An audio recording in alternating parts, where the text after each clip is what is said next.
നമസ്കാരം.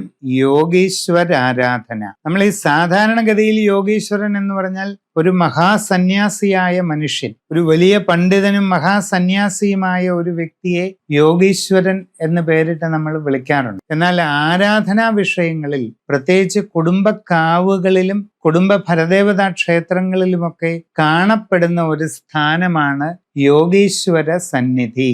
അവിടെ എന്താണുള്ളത് എന്ന് നമ്മൾ ലളിതമായിട്ട് പറയുമ്പോൾ, ആ ആരാധനാ സങ്കേതം അവിടെ ആരംഭിച്ച കാലത്ത് അതവിടെ ഉണ്ടാകുന്നതിന് കാരണക്കാരനായ, പലപ്പോഴും മാന്ത്രികനും ഉപാസകനുമായ ഒരു വ്യക്തിയെ ആണ് പിൽക്കാലത്ത് യോഗീശ്വരൻ എന്ന പേരിൽ ആരാധിച്ചു പോന്നിരുന്നത്. ആരംഭകാലത്ത് അങ്ങനെയുള്ള സങ്കേതങ്ങൾ ഉണ്ടാകുന്നതിന് മുമ്പ് ഒരു വലിയ കാരണവർ ആ കുടുംബത്തിൽ ഉണ്ടായിരുന്നിരിക്കാം. ആ കാരണവര് ദീർഘകാലം ഒരു പ്രത്യേക വിധാനത്തിലുള്ള അനുഷ്ഠാനം, ഉപാസന, ജപം, പൂജ, മാന്ത്രിക കർമ്മങ്ങൾ ഇതൊക്കെ പലപ്പോഴും നടത്തിയിട്ടുണ്ടാകാം. കാലങ്ങൾ കടന്നുപോയി.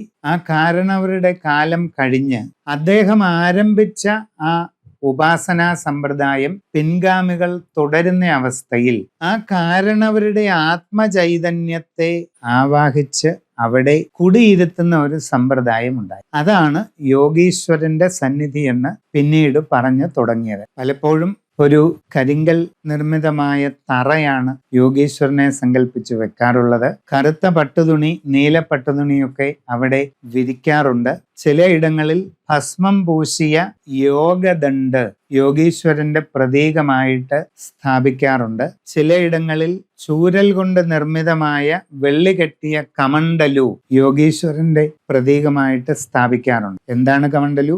വൈ ആകൃതിയിൽ ചൂരൽ കൊണ്ടും മറ്റും നിർമ്മിക്കുന്ന ഒരു യോഗ ഉപകരണമാണ് കമണ്ടലു. മുനിമാരും മറ്റും ഉപയോഗിച്ചിരുന്നു. അപ്പോൾ ഭസ്മം പൂശിയ വെള്ളി കെട്ടിയ യോഗദണ്ഡ്, കമണ്ടലു ഇതൊക്കെ സ്ഥാപിക്കുക. യോഗീശ്വരന് അവൽ മലർ, ശർക്കരാപഴം, കൽക്കണ്ടം, മുന്തിരി ഇതൊക്കെ ചേർത്തുണ്ടാക്കിയ ത്രിമധുരം നേദിക്കാറുണ്ട്. പാൽ നിവേദിക്കാറുണ്ട്, വറപൊടി നിവേദിക്കാറുണ്ട്, കരിക്ക് നിവേദിക്കാറുണ്ട്, പൂവൻപഴം നിവേദിക്കാറുണ്ട്, കദളിക്കുല നിവേദിക്കാറുണ്ട്. ഇങ്ങനെ പലതരം നിവേദ്യങ്ങൾ സമർപ്പിച്ച് യോഗീശ്വരനെ പ്രാർത്ഥിക്കാറുണ്ട്. എന്തായാലും ഒരു കാര്യം ഉറപ്പു പറയാം, നിങ്ങളുടെ കുടുംബക്കാവിലോ നിങ്ങളുടെ കുടുംബത്തിലോ യോഗീശ്വര സന്നിധിയുണ്ടെങ്കിൽ അവിടുത്തെ ആരാധന ഏറ്റവും കൃത്യനിഷ്ഠയോടെ, ഏറ്റവും ഭംഗിയായി തുടർന്ന് ചെയ്തുകൊണ്ടേയിരുന്നാൽ നിങ്ങൾക്കും നിങ്ങളുടെ കുടുംബാംഗങ്ങൾക്കും യാതൊരുവിധ ദുഃഖങ്ങളും ഉണ്ടാവുകയില്ല എന്ന് മാത്രമല്ല, എല്ലാ സന്തോഷവും സമൃദ്ധിയും എന്നും എക്കാലവും കിട്ടിക്കൊണ്ടിരിക്കും. നിങ്ങളുടെ യോഗീശ്വര സന്നിധിയെ പറ്റിയോ അവിടുത്തെ ഉപാസനാ വിധാനങ്ങളെ പറ്റിയോ എന്തെങ്കിലും ചിന്താക്കുഴപ്പമോ സംശയമോ ഉണ്ടെങ്കിൽ നിർബന്ധമായിട്ടും ഏറ്റവും കൃത്യമായി താംബൂല പ്രശ്നം ചെയ്ത് തന്നെ അതിൻ്റെ ഉത്തരം കണ്ടെത്തി വേണ്ടത് ചെയ്ത് മുമ്പോട്ട് പോവുക. നമസ്കാരം.